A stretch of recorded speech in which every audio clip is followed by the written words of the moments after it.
നമസ്കാരം, ഞാൻ Ajay SP, audiologist and speech language pathologist ആയിട്ട് മൗണ്ട് സ്റ്റോൺ മെഡിക്കൽ കോളേജിൽ വർക്ക് ചെയ്യുന്നു. ഇന്ന് ഞാൻ സംസാരിക്കുന്നത് കുട്ടികളിലും മുതിർന്നവരിലും കാണപ്പെടുന്ന സംസാര ഭാഷ സംബന്ധമായ പ്രശ്നങ്ങളെക്കുറിച്ചാണ്. ആശയവിനിമയത്തിൽ സംസാരവും ഭാഷയും ഒരു പ്രധാന പങ്ക് വഹിക്കുന്നുണ്ട്. നമ്മുടെ ദൈനംദിന ജീവിതത്തിൽ ആശയവിനിമയത്തിനും സാമൂഹ്യ ഇടപെടലിനും ആത്മവിശ്വാസത്തിനും പ്രധാന രണ്ട് ഘടകങ്ങളാണ് സംസാരവും ഭാഷയും.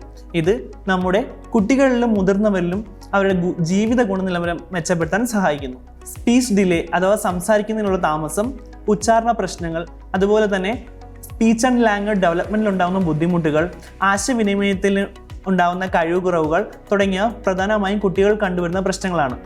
സ്ട്രോക്കിന് ശേഷം ഉണ്ടാകുന്ന സംസാരിക്കാനുള്ള ബുദ്ധിമുട്ടുകൾ, ശബ്ദത്തിലുണ്ടാകുന്ന പ്രശ്നങ്ങൾ, അതുപോലെ തന്നെ വിക്ക് പോലുള്ള ഫ്ലുവൻസി ഡിസോർഡർ തുടങ്ങിയ മുതിർന്നവരിലും കണ്ടുവരുന്നു.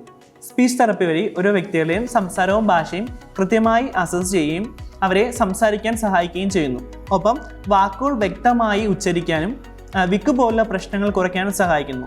ശബ്ദം ശരിയായി ഉപയോഗിക്കാൻ ഉള്ള പരിശീലനം നൽകുന്നു. സ്ട്രോക്ക് പോലുള്ള പ്രശ്നങ്ങൾക്ക് ശേഷം കൃത്യമായി സംസാരിക്കാൻ സഹായിക്കുന്നു.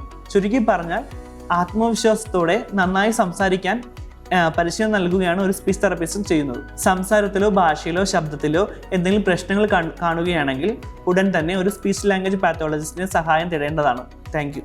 Department of Child Development Center.